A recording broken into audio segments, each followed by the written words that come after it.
Gruesome Magazine.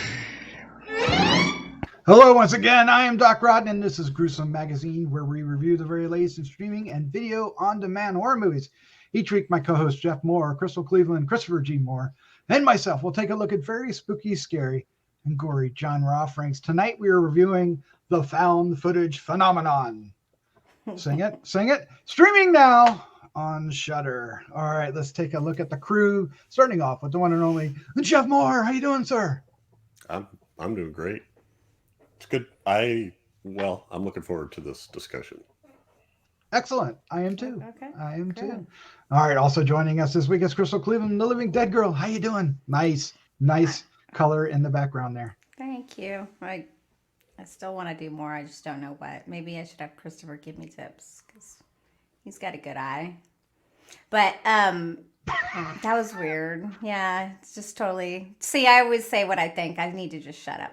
But yeah, I'm fabulous. I'm wonderful. I can't wait to discuss this. I do like found footage films. Fabulous.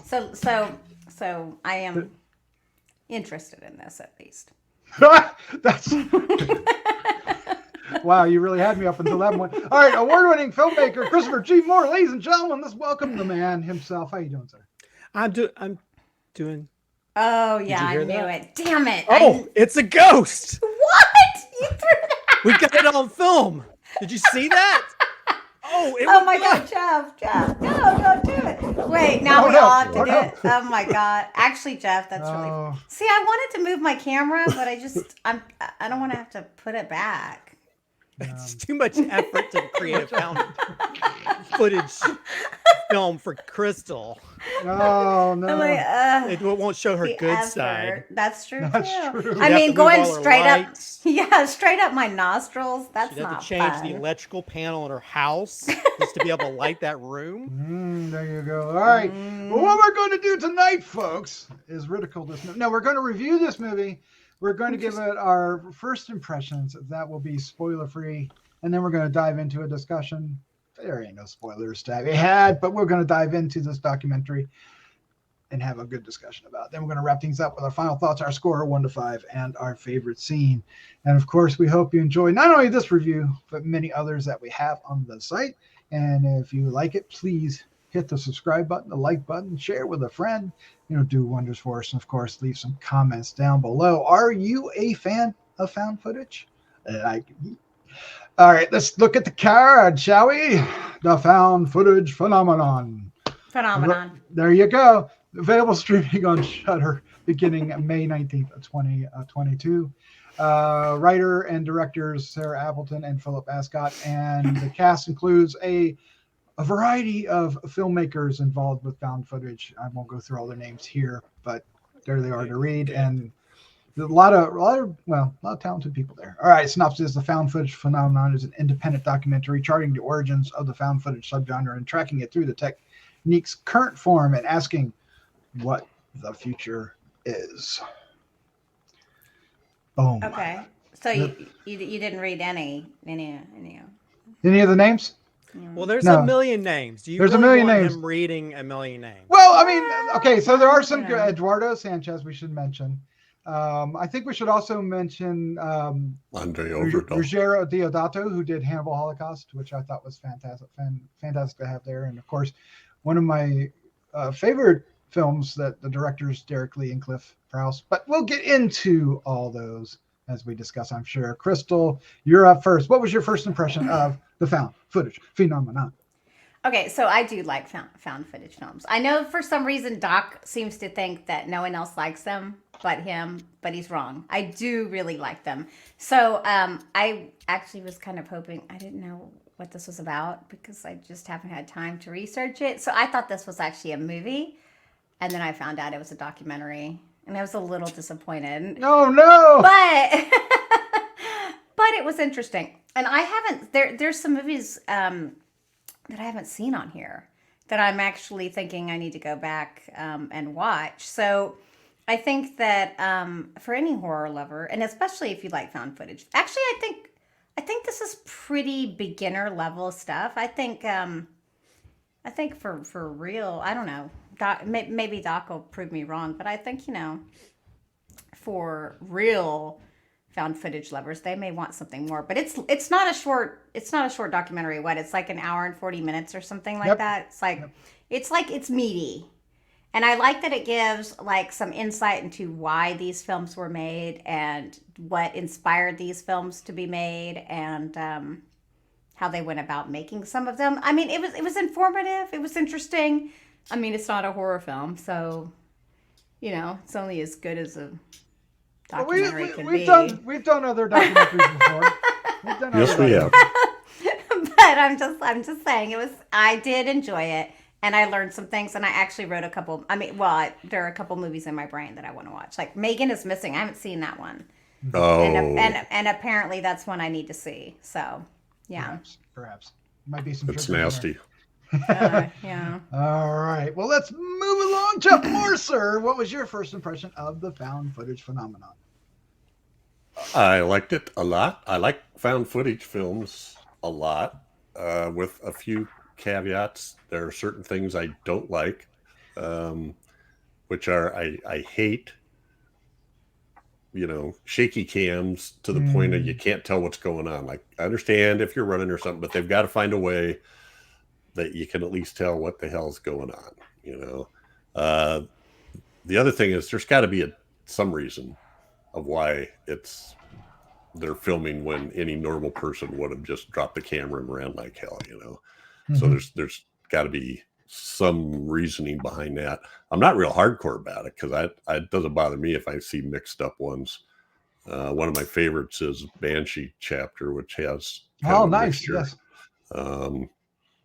And that just creeps me out. But so I really enjoyed this, and there was some stuff in there I don't know that I'd really thought of.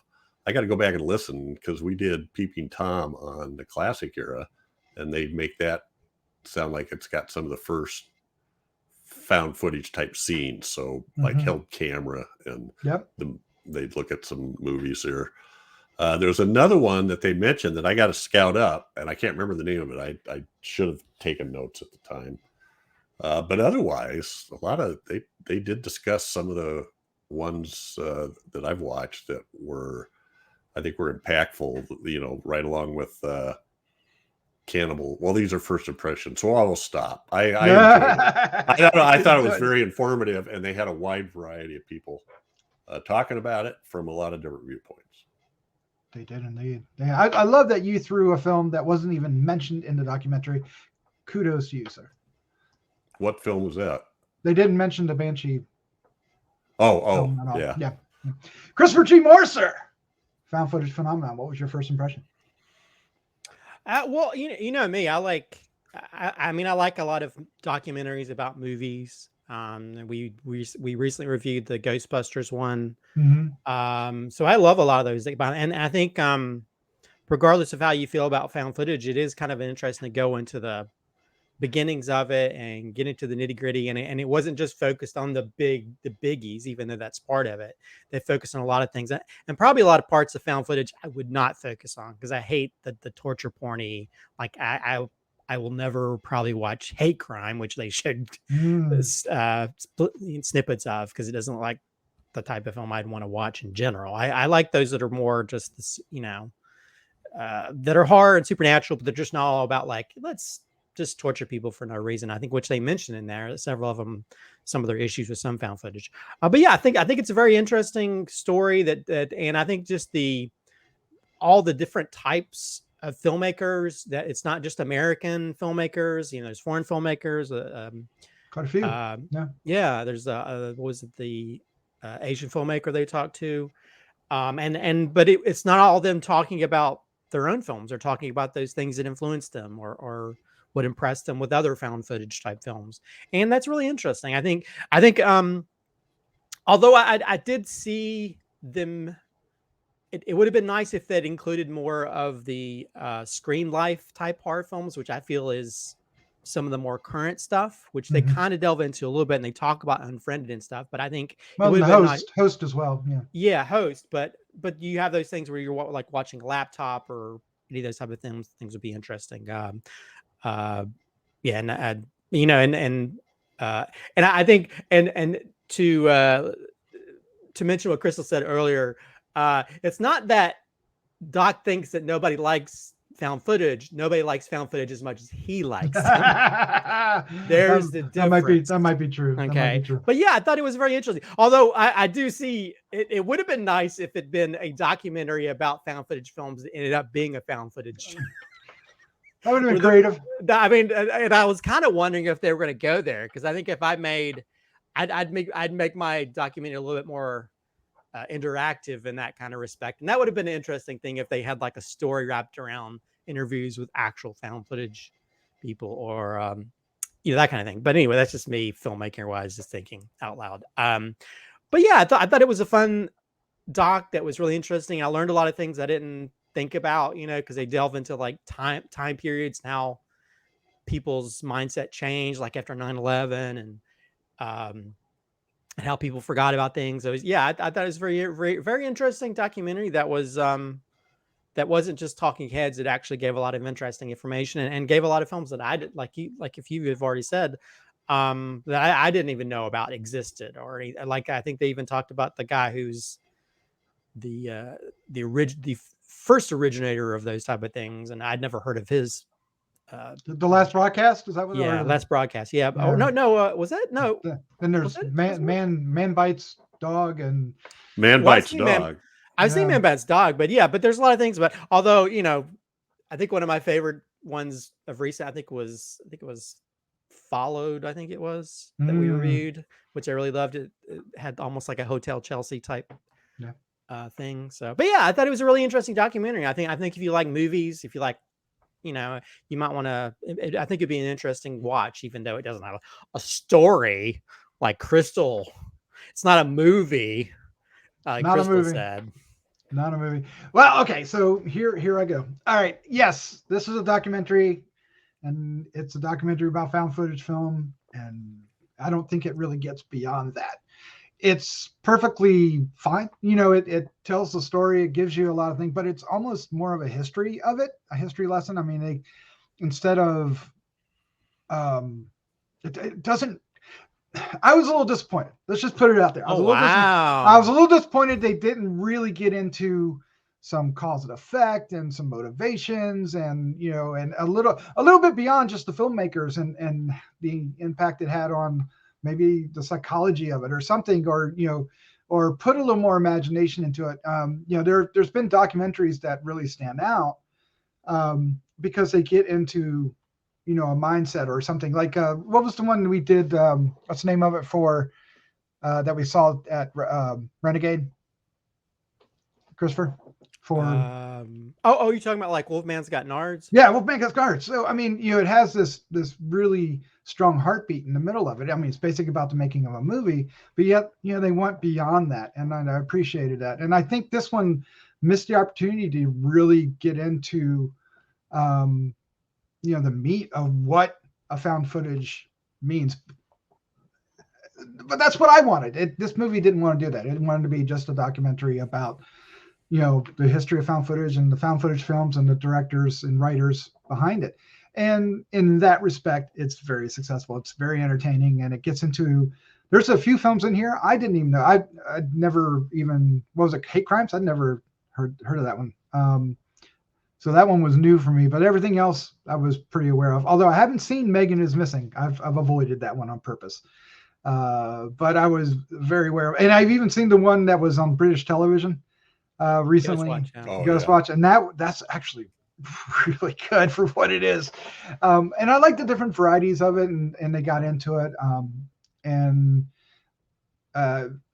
Well, I'll get into the interesting parts as we get into it, but on the whole, I was wanting a little bit more out of this, but that's me because of where I'm at, right? Because, like you said, Crystal, you're on mute, sweetie.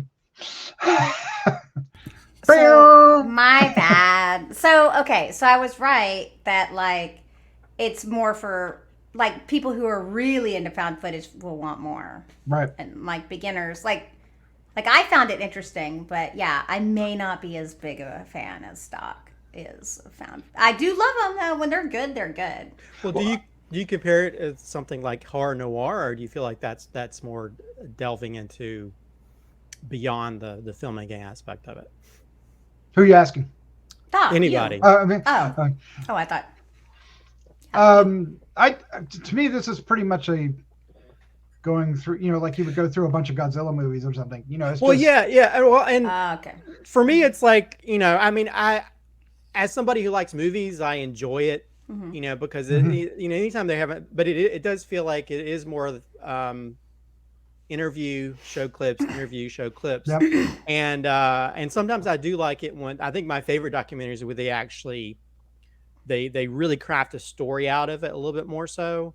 Like Edgar Wright, the Sparks Brothers documentary is a brilliant thing, and it's about music, but it's more than that. It tells a story, and there's actually bits they shot for it that are outside of that realm that make it more fun. Or Wolfman's Got Nards. It becomes less about the movie and it becomes more about the fans and how they in that documentary they integrated artwork from people who drew stuff with that, with the film Monster Squad, and they integrated a lot of different things that made it more entertaining and interesting, other than, because I think most documentaries can be very dry, because it's just like this filmmaker talks, show clips, filmmaker talks, show clips. And to that, I think that's what this is missing. It's missing other visions, right? It doesn't have it doesn't really get into what the audience reacts to. I mean, it touches on it, but from the director's and writer's point of view, right? It doesn't really get into the phenomenon of it. It doesn't get into the psychology of it. It doesn't bring any any specialist or any kind of outside non-film source to kind of give us a little bit more like, why is this suddenly a thing? What except for the speculation of the craft, the people behind the craft. Not that it has to do that. I just wanting more of that. But I think as far as going through the movies and showing a variety of filmmakers and films, it is extraordinary. It actually brings quite a lot of them to light. And I think a lot of fans, even found footage fans, will find films in here that they hadn't even heard of. They did have a few authors, so it wasn't just talking heads by writers, right? And the authors were the authors of books about about it. Yeah. I mean, it would have been nice to see fans, how they interact with it. But yeah, like I think if they had a psychologist and stuff, that'd be kind of interesting. I think if they delved a little bit more, I think this is just on the top of the water type thing, to where it doesn't really delve into the waters of this whole phenomenon, why it became such an impact, but I mean, which is what you want with that word in the title, right? Yeah. You're gonna have the word phenomenon in the title. But I'll say, like, as someone that actually, I remember when Blair Witch came out, and it was marketed brilliantly, to where they didn't even mention, like, when they marketed, I think it's Cannes Film Fix or something, they had missing posters for the actors, and they made it so real to where when I worked at Blockbuster, I had an argument with a customer who said Blair Witch is real. It happened. It really happened. and to make a film that makes people believe that, and even me, it's like, no, ma'am, these are actors. Let me show you other films they've been in. War of the Worlds. They still don't believe me. Well, I mean, War of the Worlds was mentioned in quite a bit as like an audio precursor. The radio broadcast. Yeah, the radio broadcast.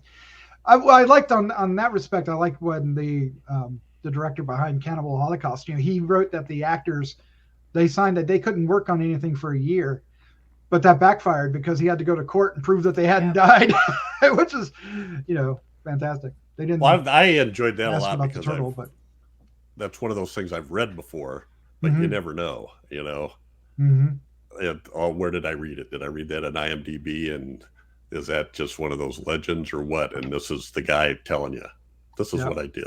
This is what happened. It was great to see. So, well, this felt like it felt more like a Blu-ray behind the scenes, like those little special features on like a Blu-ray or movie. Like I could see this as something made for like Blair Witch Project or Paranormal Activity. It's some little extra feature, but I think that's the problem. It feels more just like this manufactured thing as opposed to something that has a little bit more flesh to it, But having said I was going to say, having said that, I still think there's a lot of horror fans Oh, that yeah. are really going to enjoy No, it. I I mean, enjoyed it. So well, I enjoy special features of Blu-ray, so Yeah, this is yeah. right up my alley. But I'm just saying that, like, you know, when it comes to documentaries and how you craft it, sometimes you can sort of see how someone crafts something that has an overarching, interesting story that's beyond just like, let me tell this story or tell that story. yeah. Jeff, you were going to say something?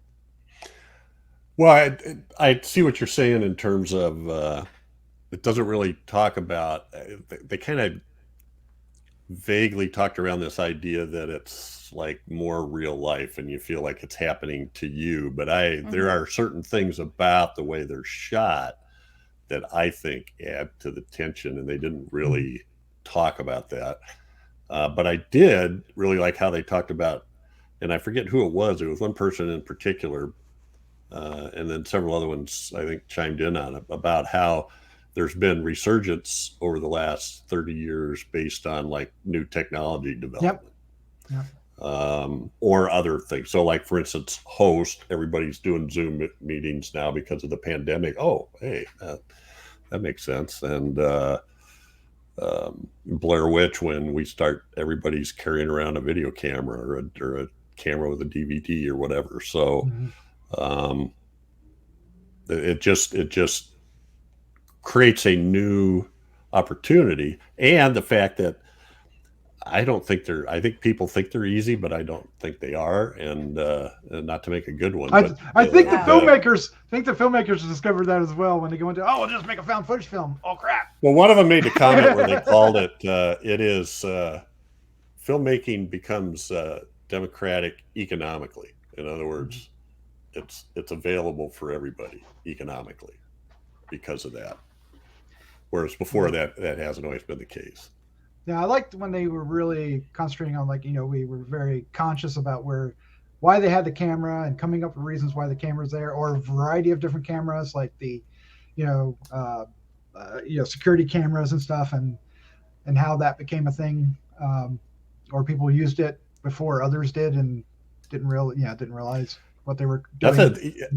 And I think that's why I like, I watch a true crime show that's all based on how they catch people from security footage. So it's cops going and reviewing footage in convenience stores, in Walmart, from people's cameras, watching cars drive down the street and figuring out when the car. So all that stuff I think that's fascinating. And frankly, you're an idiot if you think you're going to commit a crime and nobody's. If they really want to dig into it, they're going to get you. But anyway, I think that kind of fits into the whole found footage idea too. Yeah, and cameras are everywhere now. Everybody's got one in their pocket, right? That's just going to be, they can film things, and that's what films do that all the time now, right? They hold up the cameras and becomes a thing. Or you could even have the supernatural presence turn on cameras if there's there's different ways of incorporating that into stories. I mean, and there's even how they've incorporated into video games and stuff like virtual reality now. That to me, that's probably the future realm of found footage is being in the movie yourself. I like it when they tape the camera onto the fan, so it just goes back and forth. Paranormal 3. I love paranormal activity films. Can't wait for new ones. I love found footage films, so bring them on. Let's have found footage phenomenon too, and get deeper into it. Let's do it.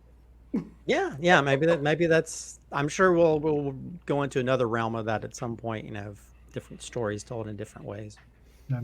So I mean, I'll get into it when I do my final thoughts. But let's dive into that. Our final thoughts, our score 1 to 5, and our favorite scene. Crystal, you are up first. Okay. I think we pretty much covered everything about this. I mean, if we get into too much detail, then we're going to basically be giving you the movie, because it's not really about what's being shown. It's about the information. So, like I said, I'd be surprised if maybe there's at least 1 or 2 fresh movies that you may have seen here. I was really happy to see Hosts. Yes, because we enjoyed that movie so much. Yeah. I did. I really enjoyed that one. Very clever. It's so hard to rate a documentary. I'm gonna give it a 3.5 because I agree with you that it could go deeper. It could give a little bit more. I mean, I think it's hard maybe because there's a lot of movies. I mean, maybe you can only do so much, but yeah, I think there could be some more information, some more in depth, and even further into the movie making aspect as well, filmmaking. My favorite, actually, my favorite scene or my favorite part of favorite bit of info is I guess it did intrigue me about the Megan is Missing, that the director kind of made this as a basically a warning for kids and internet safety and stuff. So with I know that Megan is Missing is supposed to have like the worst, like really horrible last 20 minutes or whatever of it, and it's supposed to be really hard to watch and take. But I do, one of the things that they discussed is having a purpose, making these for a reason. I mean, last week Christopher talked about a movie that had no purpose, and I completely agree. so them talking about how these found footage still can have a purpose. I kind of liked the, sometimes horror can be, a warning as well. Maybe like watch your back and don't talk to internet strangers. Yep, exactly. Yeah. Jeff, I believe you're next, sir. I enjoyed this a lot, and I think actually I'll probably watch this again just to try to pick up on all the different films they talked about. Not that it was they talked about well-known ones or the people that were on that had made films. But I think I liked it a little more than you did. I'm going to give this a 4. Okay, very good. And I do want to throw out there, if you're watching this, you're a found footage fan, you should also check out foundfootagecritic.com. Yeah. That's a great website. They review thousands, hundreds at least, of found footage films. Every single one. If it's a found footage film, it's on there somewhere. You got a nugget? That was your favorite nugget? A nugget out of the thing. I guess I probably already mentioned it, but I like the idea of the different technologies and how things came out of that, and the most obvious being movies like Host now. Then there was Unfriended, right? So yeah. All right. I like that. Christopher G. Mohr, your final thoughts, your score, your favorite scene. Yeah, I think if you like movies, and you like knowing, information about how, how certain movies came about, or even just how like the problems with getting your film out there because of other films that are similar and that kind of stuff. That to me, as a filmmaker and a film lover, that's always very interesting. There's always little tidbits, like Jeff mentioned earlier. There's an interesting tidbit about cannibal Holocaust. There's all kinds of interesting tidbits behind the scenes of how these films came about, or even just historical parts. Like I never really even thought about like how found footage changed after 9/11. So yeah, I think it's a really interesting doc that I'm one of those people, I could watch special features all day long. Sometimes I watch special features more than the movies because I'm such a sucker for it. I'm always wanting to learn from people, who are making, or people who know a lot about movies more than I will ever know. So yeah, I found it to be very interesting. And there's definitely a few interesting mentions of movies that I've never seen. Not sure if I'll watch some of them, but it did pique my interest. So I would probably give it a similar 4 like Jeff gave. I think it's a really insightful doc when it comes to the movies and how they got it out there, and sometimes the issues with trying to get it out there, especially when there's a whole glut of found footage stuff coming out.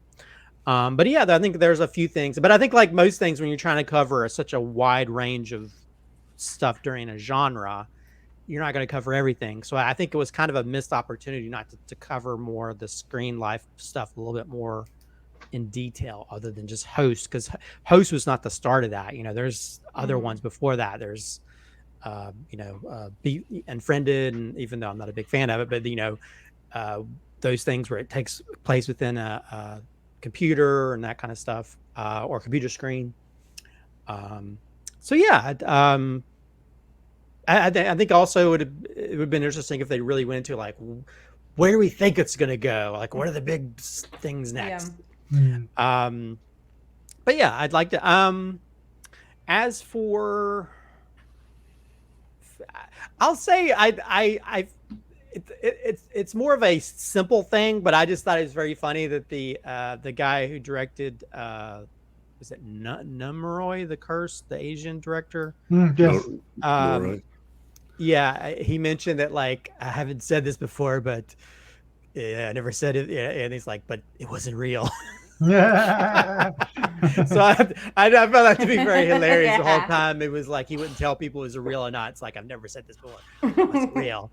And I just found that to be kind of cute and fun, that and I think that's the cool thing about found footage is, like, sometimes you put it out there wanting to make people feel that it really happened, and I think, like they even mentioned, like, now it's kind of hard to put things past you, because it's like people will go online and find go to Snopes and find out, oh, this is fake, this didn't really happen, but I've always been one of those filmmakers. I always wanted to make a film that, like, I'll put a fake website up and there's a whole mythology around it, and then to make people question, like, no, it's real, because nowadays also people believe everything they read on the internet, so sometimes you might have the ability to fool a few people. So somebody will do it. Somebody will do it. Maybe it'll be you. All right. Okay. All right. It probably sounded like I was poo-pooing on this film, and I didn't mean to be that harsh. I actually quite enjoyed it. As far as recounting the history of found footage and getting into the filmmakers behind it, it does an extraordinary job. It covers actually quite a lot of films, because there are so many. I mean, it misses some interesting ones. I mean, which is fine. We get wrecked, but no quarantine, but I can understand. Right. So, and some other things like that, but you can't really touch on them all. So they hit the high points. They hit the ones that are kind of groundbreaking, and a lot of them were ahead of their time. And I enjoyed it. I wanted more, but I enjoyed it. So I'll give it a 3. I'll give it a 3.5 as well. I think, Crystal, you and I are on the same page with this one. And my favorite nugget is, okay, so it's the same nugget. It was told twice with 2 different films. And I thought it was interesting because this happens, I think, a lot in this subgenre, more so than others, because of the more independent nature of the films. And that is like The Last Broadcast and was it the Zombie Diaries, right? Both of them were made before their counterparts, in this case Blair Witch and Diary of the Dead, but they came out after, and it hurt them. It hurt both of them in in a marketing sort of respect, not necessarily in how people thought of the film, but it did make it harder to push those films. So I found that interesting, and just wanted to throw that out there. Well, at least the one guy got paid to. That's true. That's true. I mean, if you're gonna pay to hold back my film being released, okay, I'll take your money. Yeah. Got to make some money somehow. Oh man! All right, well there you go. That's our review of the found footage phenomenon. It is streaming now on Shudder. You have Shudder. Go watch it, and there will be a number of films on there that you likely did not know about, and check them out and see what you think. Looking forward to it. Yes, Jeff, Christopher, Crystal, thank you so much for joining me. This was a lot of fun. Thanks for Thank you. having us. That's always fun. Yes. Always fun. Always fun. Always fun. And let's say goodnight. Oh. Good night. Good night. Where's that ghost? Always fun.